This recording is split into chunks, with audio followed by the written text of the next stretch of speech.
Eritroblastose fetal, a doença da incompatibilidade sanguínea entre mãe e feto. Também conhecida por doença hemolítica perinatal, ocorre quando existe uma incompatibilidade entre o sangue da mãe e do bebê. A incompatibilidade mais comum é a do fator RH. Nessa imagem podemos ver o sangue da mãe, que é o fator RH negativo, anticorpos anti-RH, que logo em seguida será explicado, e o sangue RH positivo, que é o do filho. Ela gera um monte de complicações e pode acontecer durante a gestação ou depois do nascimento da criança. Nos casos onde a anemia é muito grave, pode ser necessário a realização de um procedimento intrauterino. Na maioria das vezes ela é fetal, porque vai acabar destruindo as hemácias do bebê. Anticorpos anti-RH é um anticorpo pronto, obtido de sangue humano que neutraliza o fator RH. Como ocorre a incompatibilidade sanguínea? Quando a mãe é RH negativo, isso significa que na superfície da hemácia dela existe uma determinada proteína, que atualmente é conhecida como antígeno D. Enquanto não houver passagem do sangue do bebê para a circulação da mãe, nenhum problema ocorre, pois o sistema imunológico da mãe não é apresentado essa proteína estranha. O nosso sistema imunológico tem o poder de reconhecer elementos chamados proteínas, que não fazem parte do nosso corpo, chamados de antígeno. Quando isso acontece, produzimos anticorpos que se ligam nessas proteínas, formando um complexo antígeno-anticorpo, ou complexo imune. Esse complexo é então destruído pelo sistema imune. Caso ocorra algum sangramento onde o sangue do bebê entra na circulação da mãe, aí então acontece a apresentação do antígeno D ao sistema imunológico da mãe.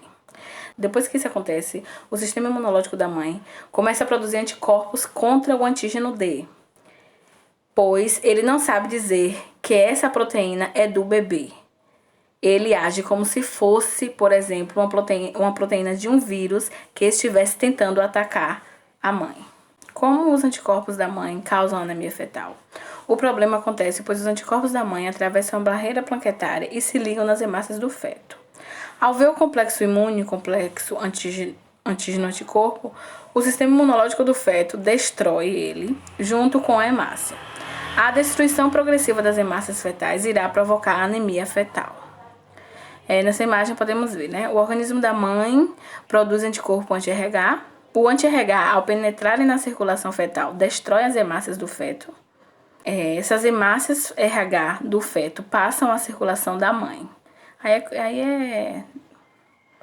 Aí podemos ver detalhadamente o processo, como acontece. O processo de apresentação. Vale lembrar que para a mãe, nenhum problema irá acontecer, porque em alguns dias esse sangue fetal será retirado da circulação dela. Entretanto, uma vez que o sistema imunológico da mãe foi apresentado ao antígeno, ele irá produzir anticorpos para o resto da vida. Essa apresentação do antígeno ao sistema imunológico é chamada de sensibilização. Sendo mais clara, podemos dizer assim que acontecendo na primeira gestação esse contato do sangue do bebê com o da mãe, ela foi apresentada, foi contaminada, mas isso não vai gerar nenhum problema para ela. Futuramente, quando ela engravidar pela segunda vez, ela já está sensibilizada. Quais são os sintomas da eritroblastose fetal? Geralmente, para a gestante, a doença é assintomática. Para o feto, iremos observar inicialmente aumento na velocidade do sangue na circulação. Esse aumento na velocidade em função do sangue anêmico ser menos viscoso. Aí, consequentemente, pode haver anemia grave, icterícia, elevação na frequência cardíaca, hepatoesplenomegalia, deficiência mental, surdez, paralisia cerebral e edema generalizado. A isoimunização é decorrente da exposição do indivíduo a antígenos não próprios, levando à formação de anticorpo. E este fenômeno pode ocorrer durante a gestação, quando os fetos produzem antígenos paternos que não podem cair na circulação materna. Bom, nessa imagem que vocês estão vendo nesse slide, mostra o casal e o feto, assim, como é que acontece essa isoimunização. Aí nesse primeiro imagem que está o casal, que é uma mulher com RH negativo, e o homem, com o RH positivo. É gerado um bebê. Na segunda imagem já a mulher grávida com o RH negativo gerando um feto com RH positivo. Nessa próxima imagem, a seguir, consta aí as células do feto, né, com RH positivo, que começam a cair na corrente sanguínea da mãe. Na próxima imagem aparece aí a mulher que ela torna-se sensibilizada e as células do seu corpo estão lutando contra o RH, né, o RH positivo do feto. Nessa próxima imagem, a mulher torna-se sensibilizada e o seu corpo começa a gerar anticorpos para combater as células sanguíneas do feto. Isso ocorre após ao parto, né, que houve a isoimunização do RH. Na próxima gravidez, os anticorpos maternos vão atacar os glóbulos sanguíneos do fetal, né, do próximo. Agora, como evitar a isoimunização do RH? Para evitar a sensibilização do RH, devemos impedir a apresentação do sistema imunológico ao antígeno D.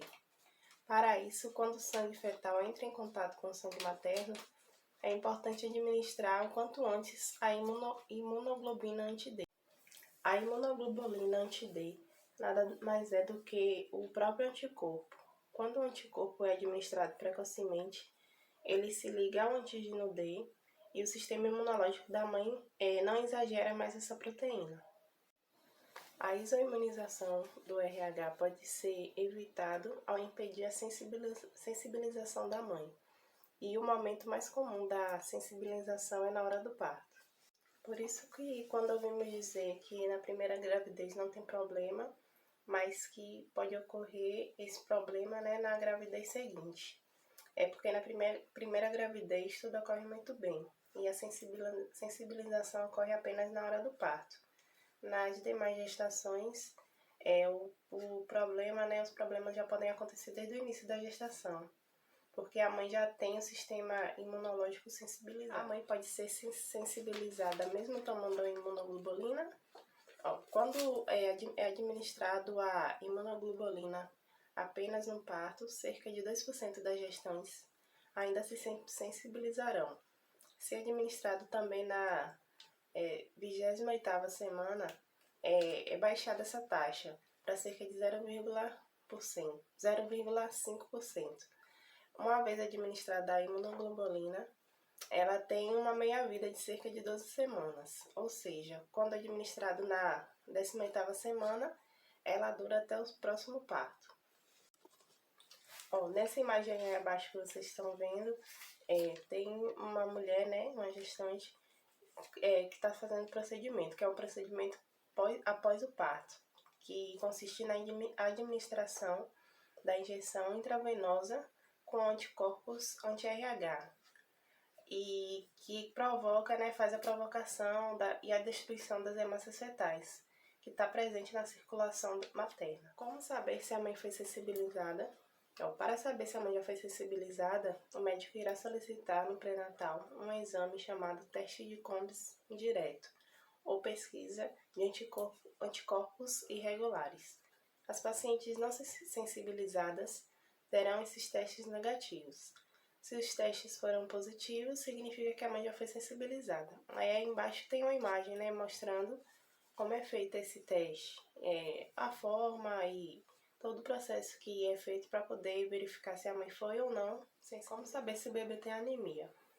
Uma das consequências, né, da eritroblastose fetal é a anemia. E para o médico saber se o bebê tem anemia ou não, ele solicita um exame de ultrassom que permite medir a velocidade do pico sistólico da artéria cerebral média. Com essa ultrassom, o médico ele consegue verificar a viscosidade do sangue. E quanto menor a viscosidade do sangue, né, maior é a sua velocidade. E aí nesse exame, o médico ele vai conseguir verificar se o bebê tem ou não a anemia. Para evitar a eritroblastose, a mulher deve tomar um soro contendo anti-RH para destruir as hemácias do filho que entram em seu organismo. Isso impede que a mãe fique sensibilizada. No caso, a mulher poderá engravidar novamente sem risco para o feto, mesmo ele sendo RH positivo.